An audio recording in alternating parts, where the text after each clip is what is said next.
தேவராஜ்யம் வசனம் சொல்லுகிறது, முதலாவது தேவனுடைய ராஜ்யத்தையும் நீதியையும் தேடுங்கள், அப்பொழுது இவையெல்லாம் உங்களுக்கு கூட கொடுக்கப்படும். இது இயேசுவானவரால் பேசப்பட்ட ஒரு வார்த்தை. மத்தேயு 6ஆம் அதிகாரத்தில் 33வது வசனத்தில் இருக்குது. இந்த தேவ ராஜ்யத்தை குறித்து இயேசுவானவர் மாத்திரமல்ல, அதற்கு முன்பதாக இருந்த தீர்க்கதரிசிகளும் அநேகர் பேசியிருக்கிறாங்க. என்னவென்று சொன்னால், யோவான் ஸ்நானகன் அவர் பிரசங்கிக்கும் பொழுது மனம் திரும்புங்கள், பரலோக ராஜ்யம் சமீபத்திருக்கிறது என்று பேசுகிறார்.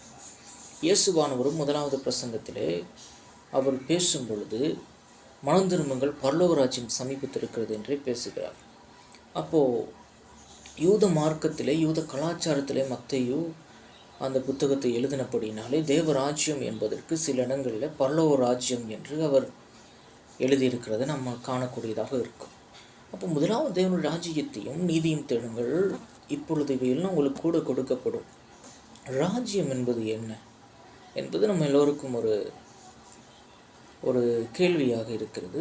அநேகர் சொல்கிறாங்க, தேவனுடைய ராஜ்யம் பரலோகத்திலே கட்டப்பட்டு கொண்டிருக்கிறது, பரலோகத்திலே இருக்கிறது, அதனால்தான் தேவனுடைய ராஜ்யம் வருவதாக என்று சொல்லி ஆண்டவர் ஜெபிக்கிறார். இயேசுவானவர் ஜெபிக்க சொல்லுகிறார் சீசர்களுக்கு.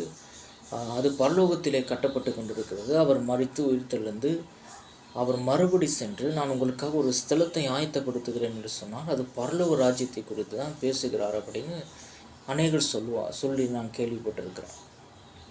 ஆனால் இயேசுவானவரே ஒரு இடத்துல சொல்கிறாரு, லூக்கா 17:21 வரும்போது, ராஜ்யம், தேவராஜ்யம் உங்களுக்குள்ளே இருக்கிறது.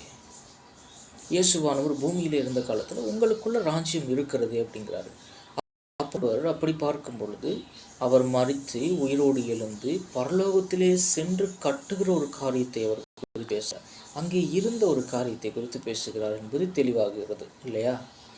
அப்போது ரோமருக்கு எழுதின நிருபத்திலே பவுலானவர் 14ஆம் அதிகாரத்தில் 17வது வசனத்தில் எழுதுகிறார், தேவ ராஜ்யம் நீதியும் சமாதானமும் பரிசுத்த ஆவியினால் உண்டாகும் சமாதானமாய் இருக்கிறது, சந்தோஷமாய் இருக்கிறது அப்படின்னு எழுதுகிறார்.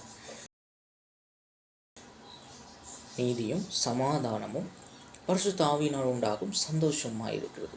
அப்போது இதை ஒப்பிட்டு பார்க்கும் பொழுது நமக்கு தெரிகிறது, தேவராஜ்யம் உங்களுக்குள் இருக்கிறது என்று இயேசுவானவர் சொன்னது இந்த நீதியும் சமாதானமும் பரிசுத்த ஆவியினால் உண்டாகும் சந்தோஷத்தையும் குறித்து பேசியிருக்கிறார். அப்போது இயேசுவானவரை எப்பொழுது ஏற்றுக்கொள்கிறோமோ, அவரே இரட்சகர் என்று நாம் அறிந்து கொள்ளுகிறோமோ, புரிந்து கொள்ளுகிறோமோ, அப்பொழுது இருந்தே இந்த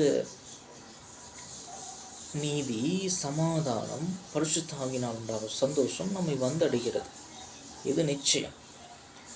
ஆகவே தேவன் இந்த இடத்துல என்ன சொல்ல வரேன்னு சொன்னால், தேவனுடைய ராஜ்யம் கட்டப்பட போவதோ வரப்போவதோ, புதிதாக ஆண்டவர் உண்டாக்குகிற புதிய எருசலேமிலே உண்டாக போகிற ஒரு ராஜ்யத்தையோ குறித்து ஆண்டவர் பேசவில்லை. அவர் பேசியது உங்களுக்குள்ளே இருக்கிற ஒரு காரியம். அப்போ ராஜ்யம், இன்னொரு இடத்துல இயேசு சொல்கிறார், ராஜ்யம் இப்பொழுதும் உங்களுக்குள் வந்திருக்கிறதே, ராஜ்யம் வந்திருக்கு. தேவராஜ்யம் என்று அவர் பேசுகிறது தேவனுடைய நீதி. அவர் நமக்காக மரித்தார், உயிரோடு எழுந்தார், இப்பொழுது நாம் நீதிமானாக இருக்கிறோம். இப்பொழுது நாம் பாவிகள் அல்ல. ஆகவே அவருடைய நீதி இருக்குது, அவருடைய சமாதானம் இருக்குது, அவருடைய பரிசுத்த ஆவியினால் உண்டாகும் சந்தோஷம் இருக்கிறது. இவைகளை தான் அவர் தேவனுடைய ராஜ்யம் என்று அவர் பேசுகிறார். ஆமென். தேவனுடைய ராஜ்யம் உங்களுக்குள்ளே இருக்கிறது. அது கட்டப்பட்டு கொண்டு இருக்கிற ஒரு காரியம் அல்ல, கட்டப்பட்டாயிற்று. ஆண்டவர் எல்லாவற்றையும் உங்களுக்கு கொடுத்திருக்கிறார். முதலாவது தேவனுடைய ராஜ்யத்தையும் நீதியும் தேடுங்கள், அப்பொழுது இவையெல்லாம் உங்களுக்கு கொடுக்கப்படும். அங்கே சமாதானம், சந்தோஷம், நீதி இவையெல்லாம் உங்களுக்கு அதிகமாய் கொடுக்கப்படும். ஆகவே தேவனுடைய ராஜ்யம் கட்டப்பட போவதல்ல, உங்களுக்குள்ளே கட்டப்பட்டிருக்கிற காரியம். ஆமென். கர்த்தர் உங்களை ஆசீர்வதிப்பார்.